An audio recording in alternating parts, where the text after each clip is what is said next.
মাছের পেটে ইউনুস। আল্লাহ বলেন 139-142।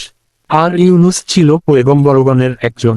যখন সে পালিয়ে যাত্রী বোঝাই নৌকায় গিয়ে পৌঁছল, অতঃপর লটারিতে সে অকৃতকার্য হল। অতঃপর একটি মাছ তাকে গিলে ফেলল। এমতাবস্থায় সে ছিল নিজেকে ধিক্কার দানকারী। সাফফাত আয়াত 37-139 অথবা 142।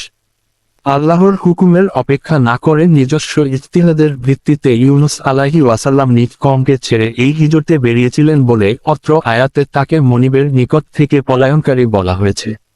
যদিও বাহ্যত এটা কোন অপরাধ ছিল না, কিন্তু পয়গম্বর ও নৈকট্যশীলগণের মর্তবা অনেক ঊর্ধ্বে। তাই আল্লাহ তাদের ছোটখাট ত্রুটির জন্য পাকড়াও করেন।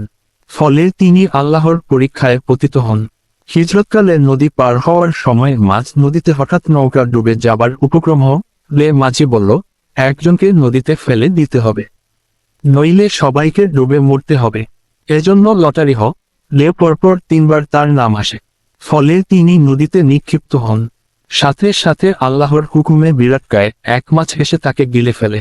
কিন্তু মাছের পেটে তিনি হম হয়ে যাননি, বরং এটা ছিল তার জন্য নিরাপদ কয়খানা। ইবনে কাছির, সূরা আম্বিয়া আয়াত 87-88।